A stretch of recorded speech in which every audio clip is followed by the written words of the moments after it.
Open a German infantry pack in World War II and you might find a piece of camouflage that doesn't look like camouflage at all. A triangular shelter half, printed with sharp, broken angles like shards of glass. The Zeltbahn. Officially, it's simple gear. Rain cape, tent panel, ground sheet. In the field, it became something else.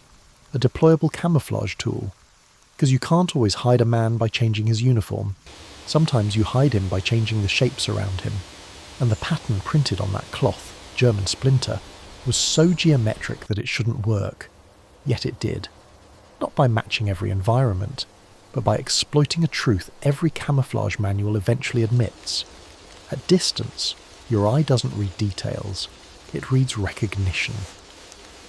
In this episode, we'll look at German splinter camouflage, and we'll treat the Zeltbahn as what it really was in the field. Not just a poncho, but a camouflage system you could carry. Chapter 1. What Splinter really was. Let's start with names, because camouflage history gets messy fast. Splinter is the nickname. In sources, it's commonly tied to an official designation, often given as Buntfarbenaufdruck 31, introduced around 1931, with broader production following soon after. And the pattern itself is distinctive. Angular blocks, sharp-edged shapes, printed in multiple colours on a light base.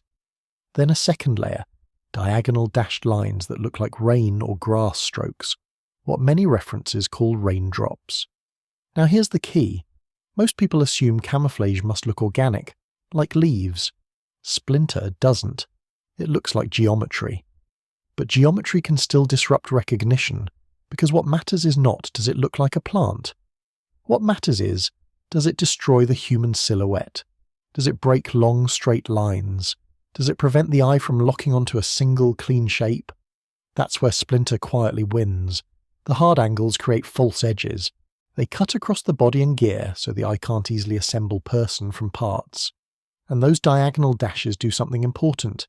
They soften the blockiness. They add texture. They create visual noise that keeps the pattern from reading as a simple set of triangles. Now add the most underrated point of all. Splinter wasn't only a uniform pattern. It was printed on equipment that could be used as camouflage in the environment. The Zeltbahn is a triangle, commonly described as roughly 250 by 200 by 200 centimeters, a size that matters because it's big enough to alter a silhouette, big enough to make a screen, big enough to hide activity, not just clothing. And that versatility is well documented in descriptions, as a poncho, as a shelter, combined into larger tents, as a ground cloth, even as an improvised stretcher or cover. But for our channel, one use matters most. A Zeltbahn is camouflage you can deploy, not just wear. Chapter 2. Why geometry can fool the eye. Here's the method insight for this episode. Splinter works best when you stop thinking like a painter and start thinking like an observer. Because the observer doesn't have time to admire the pattern. He is trying to solve a problem. What is that shape? This is why Allied training and doctrine becomes relevant. US Army Camouflage Doctrine, FM 5-20 series, including specialized sections on individuals, weapons and bivouacs, teaches camouflage as a system of recognition factors, not make it green, but break what the eye trusts, and recognition has one brutal rule. At distance, detail collapses. A complex pattern becomes a simpler impression. Light, dark, broken, or clean. Edges matter more than colours. Shadow can matter more than paint. So the question becomes, what does Splinter do to edges? It creates false edges, many small boundaries, so the eye can't find the true boundary fast. And the Zeltbahn adds a second layer of deception. It changes the shape before the pattern even matters. A screen makes a rifle stop being rifle-shaped. A drape makes a helmet stop reading as a clean curve. A hung triangle can destroy the straight line of a trench wall or a weapon pit. But there's a cost. Splinter is not universal. It's strongest in environments that already contain broken natural edges, branches, brush, irregular ground mixed tones, light and shadow together texture, grass, leaves, forest litter.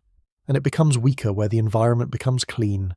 Urban geometry, brick lines, windows, straight corners, Snow, where contrast becomes harsh, pale rock or open sand, where the background reads as blank Allied identification and intelligence materials, also treated the Zeltbahn as recognizable kit.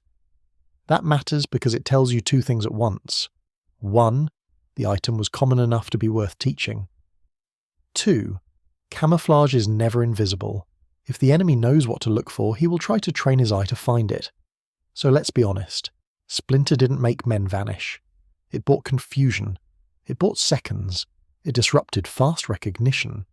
And in combat, seconds can be the difference between spotted and missed.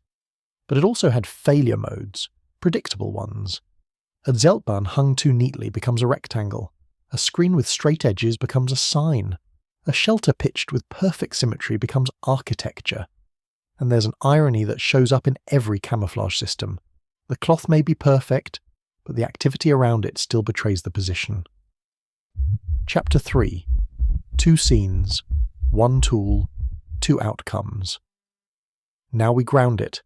1 scene where the Zeltbahn is clearly functioning as camouflage equipment, and 1 scene where Splinter's limits show up, not as a myth, but as a pattern.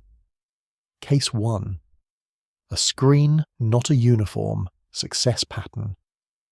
There's a reason the Zeltbahn matters more than the uniform. A uniform can only change a man. A Zeltbahn can change a position.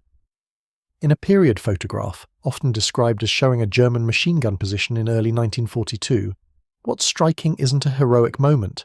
It's a method. Hung between 2 trees at chest height, a single Zeltbahn can erase a straight trench edge. Draped over a weapon and pulled forward into an uneven roof, it can turn a recognizable silhouette into a broken shadow.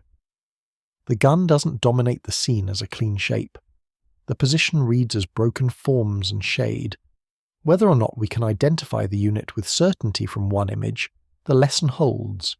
A light, portable cloth, used correctly, can disrupt recognition better than a complex pattern worn on a jacket. Because it attacks the problem earlier, it attacks the outline of the weapon and emplacement. That's the Zeltbahn concept. Camouflage as a deployable module. A screen you can move, re-angle, rehang. A tool that turns a hard shape into an ambiguous one. And in environments where the background is already chaotic, forest edges, brush lines, mix shadow, Splinter's geometry stops looking geometric. It simply becomes noise. Case 2.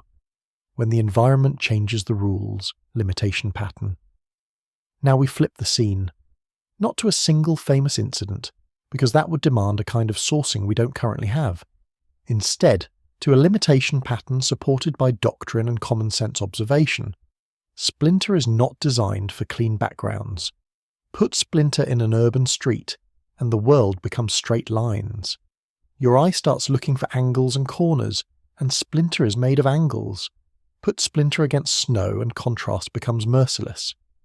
Later German patterns like Sumpfdarnmuster are, in part, an admission of the same problem. When the ground becomes one dominant tone, leftover contrast turns into a signal, and the Zeltbahn itself can betray you if you use it like a builder instead of a camoufleur, a perfectly straight hung edge, a perfectly triangular profile repeated again and again, a neat perimeter. Nature rarely makes that. So the limitation lesson is simple. Splinter works best when it dissolves into a messy world. It struggles when the world becomes clean. That's not a failure of the pattern. That's the law of camouflage. The environment sets the terms. The pattern can only negotiate. Outro. Why the Zeltbahn is the real story. It's tempting to treat Splinter like a style, a famous German camouflage pattern, a recognizable look. But the real story is more useful than that. Splinter shows that camouflage doesn't have to look like leaves to work. It has to break recognition. And the Zeltbahn shows something even bigger. Camouflage isn't always something you wear. Sometimes it's something you build, quickly, quietly, and imperfectly, to change what the enemy's eye thinks it's seeing. Splinter is the reminder that camouflage isn't a look, it's a method, applied to cloth, to equipment, and to the space between you and the enemy. Thanks for listening. This is Camouflage and Deception, and in the next episode we'll take another method apart, piece by piece,